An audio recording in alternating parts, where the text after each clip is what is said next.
भाभी, मम्मी कहाँ है? दिखाई नहीं दे रही। अरे दिखाई नहीं दे रही तो इसका मतलब घर में नहीं होंगी ना।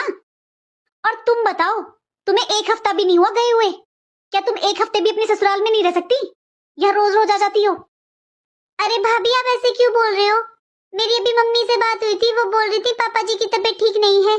पास में तो घर है मेरा, मैं यहाँ से निकल रही थी, सोचा पापा जी से मिल लेती हूँ। अरे बस बस, मैं सब जानती हूँ तुम्हारे मन की बातों को।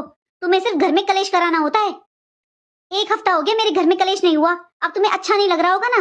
सोचा अब चलती हूँ घर में, अपने माँ बाप को सिखाऊंगी और घर में कलेश करवाऊंगी। और पास में ससुराल होने का मतलब ये नहीं होता है कि रोज की रोज अपने पीहर में आकर बैठे रहो। बस भाभी, बहुत हो गया। मैं आपके घर का पानी भी नहीं पीती हूँ, बस मैं मम्मी पापा से मिलने आ जाती हूँ, वो भी इसलिए क्योंकि मैं पास में रहती हूँ। और आपके घर के कलेश का आप जानो मम्मी जाने, मैं कभी आपके घर के मामलों में नहीं बोलती। मम्मी जी, मम्मी जी। हाँ बहू, तू तो डरा देती है मुझे हमेशा। वो मम्मी जी, आप सुबह सुबह घर से बाहर बैठे हुए हो, इसलिए मैं आपको घर में ढूंढ रही थी। क्या हुआ मम्मी जी, आप ऐसे उदास क्यों बैठे हुए हो? अरे बहू, श्री कृष्ण भगवान कहते हैं ना कि कर्म किए जा, फल की चिंता मत कर। बहू, मैं तो कर्म करती चली गई, लेकिन ये समझ नहीं आ रहा है मुझे फल कब मिलेगा। अरे मम्मी जी, फिर तो पक्का शायद ना भगवान जी ना आपको डायरेक्ट जूस बनाकर ही देंगे, क्योंकि मम्मी जी भगवान जी आपसे ज्यादा हैप्पी होगी ना, इसलिए वो। दुल्हन, हम एक रोटी ले आओ। रोटी खत्म।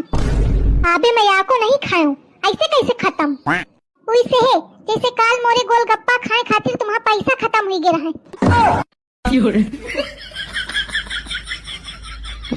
ए दुल्हन, एक ठे ले आओ।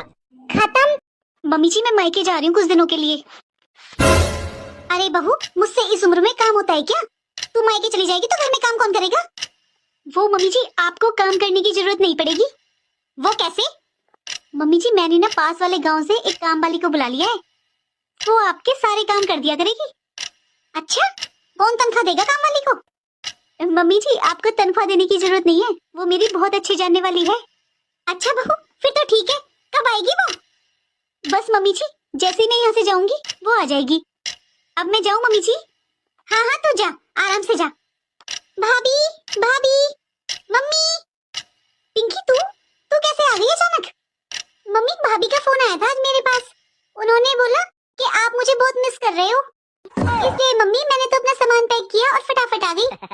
अच्छा, बहू ने मेरी बेटी